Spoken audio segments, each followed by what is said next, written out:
Good morning students. आज का हमारा विषय है पाठ लहासा की ओर। लेखक है श्री राहुल साकृत्य। बेटा हमने जो लेसन पढ़ा पूरे वीक में उसका आज अभ्यास कार्य रहेगा। आज इसका रिवीजन वर्क करेंगे हम। देखिए, लेखक ने जब पहली बार तिब्बत की यात्रा की थी तो वह भिखारी के वेश में था और यात्रा के समय मार्ग में उसकी मुलाकात मंगोल जाति के बौद्ध भिक्षु से हुई थी जिसे लेखक ने सुमति नाम दिया था। सुमति की तिब्बत के गांव में बहुत जान पहचान थी। वहाँ के लोग उनका बहुत सम्मान करते थे और उसके साथ साथ होने के कारण लेखक को भिखारी के वेश में ठहरने के लिए उचित स्थान मिला और उसे सम्मानित यात्री के रूप में संध्या के समय तिब्बत पहुंचा। और वहाँ के लोग नशीला पदार्थ पीने के कारण नशे की अवस्था में थे। जो तिब्बत के लोग थे, रात होने जैसे ही शाम होती, रात होने से पहले नशीला पदार्थ पीते थे, यानी कि नशा करते थे और वहाँ ठहरने के लिए उन्हें उचित स्थान नहीं मिला।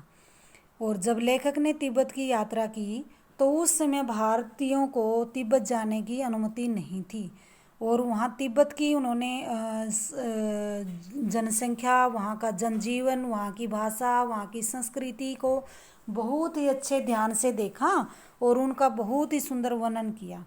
तो क्या बताया, लेखक को पहाड़ों पर पैदल पैदल चलना था और लेखक को अपना सामान भी उठाना था और दूसरी ओर वहाँ बड़ी कठिनाई थी।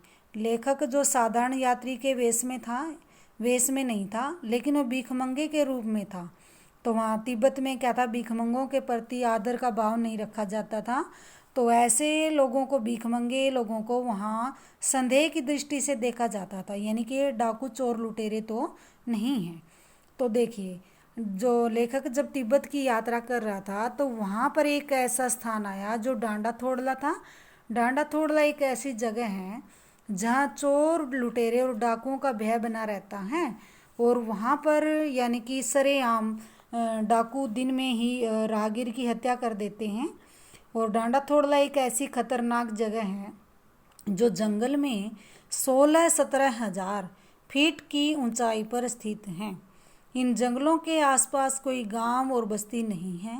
नदियों के मोड़ और पहाड़ों के कारण जहां कोई आदमी दिखाई भी नहीं देता, वहां जंगल में डाकुओं के लिए सुरक्षित जगह थी और वहां सरकार पुलिस पर अधिक धन खर्च नहीं करती थी और वहाँ आदमी को मारना बहुत ही आसान है। पहले डाकू आदमी को मार डालते हैं, फिर उसका माल लूटते हैं। यही कारण था वहाँ लोग अपनी सुरक्षा के लिए लाठी की अपेक्षा बंदूक और पिस्तौल लिए फिरते थे।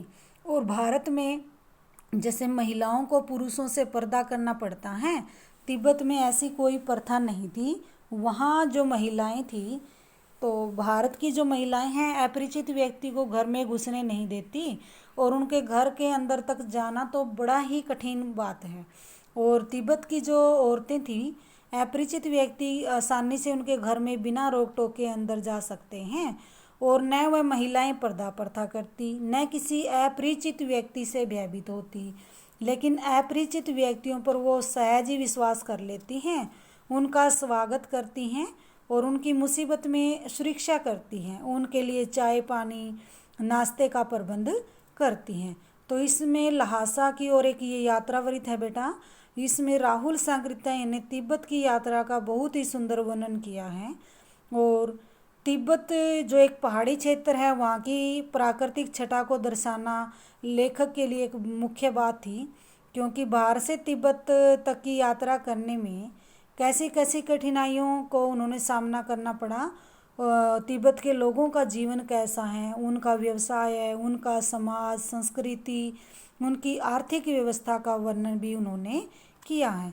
तो बेटा डांडा थोड़ला का मैंने बताया, वहाँ सबसे खतरनाक जगह थी जहाँ चोर लुटेरों का भय बना रहता है। और इससे हमें क्या सीख मिली कि हमें, जैसे राहुल साकृतन घुमक्कड़ प्रवृत्ति के थे, तो उनका क्या काम था, वो एक निश्चित समय में ही अपना समय तय कर लेते थे, उन्हें कहाँ की यात्रा करनी है। वे अच्छे इंसान थे, घुमक्कड़ प्रवृत्ति के थे, साहसी थे और घुमक्कड़ प्रवृत्ति के होने के साथ साथ वे अपनी जिम्मेवारियों पर खरा उतरते थे और यात्रा व्रत के दौरान उन्हें क्या मिलता है कि ज्ञान बढ़ता है, विभिन्न देशों की जानकारियाँ मिलती हैं, विभिन्न भाषाओं का ज्ञान होता है। तो इससे हमें लेसन से क्या सीख मिली कि जिस तरह लेखक ने अपनी यात्रा के दौरान अनेक कठिनाइयों का सामना करना पड़ा, उसी तरह मनुष्य को भी अपने जीवन में आने वाले दुख और संकटों का सामना अपने जीवन में साहस और हिम्मत से करना चाहिए। हमें जो दुख होता है ना, हमारे जीवन को मांझता है, वही हमारे हुनर को निखारता है, वही हमें आगे बढ़ने के लिए प्रेरित करता है। इसी तरह हमें साहस और हिम्मत के बल पर अपने कार्यों को करते रहना चाहिए। धन्यवाद बेटा।